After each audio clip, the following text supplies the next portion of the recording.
Hello guys! Another luto serye na naman tayo ngayong araw. Hindi pa nga Friday pero ang lulutuin natin ay ginisang munggo. Ngayon ko nga lang na-discover na pwede pala magpalambot ng ganito sa pressure cooker. At least tuwing mag-ulam ganito ay hindi na kailangan pang pakuluan ng halos 1 oras. Gamit ang pressure cooker, 15 to 20 minutes nga lang ay pwede na. At habang pinapakuluan nga yung balatong pala tawag sa amin guys, ay naghiwa na rin ako ng bunga ng ampalaya. Pagkatapos ay nagisa na ako ng sibuyas, bawang at luya.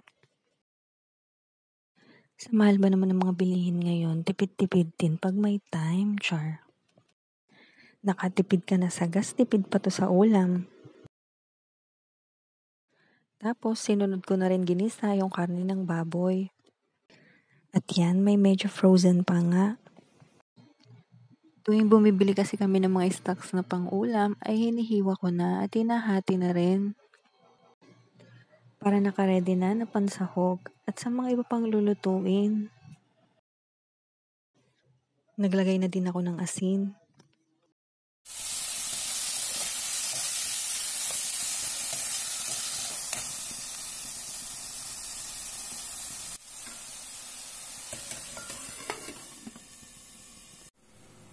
Ito na yung balatong na pinukuluan sa pressure cooker.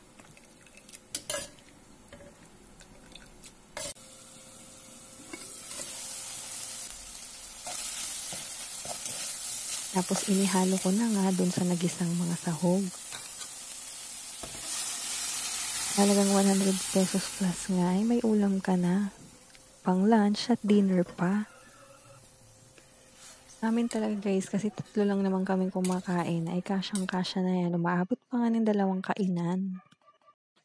Minsan ay nagdadagdag na lang din kami ng pritong isda. After ko nga mailagay yung balatong, ay nagdagdag na rin ako ng tubig.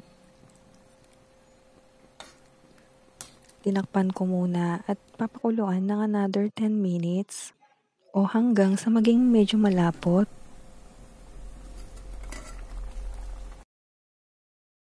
Tapos ay ilagay na din natin itong bunga ng ampalaya. Maraming klase nga ng gulay ang pwedeng ilagay dito guys.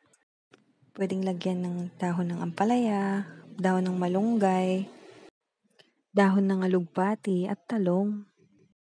Lutuin lang natin ng ilang minuto yung gulay. Ready to serve. Mahantayin guys.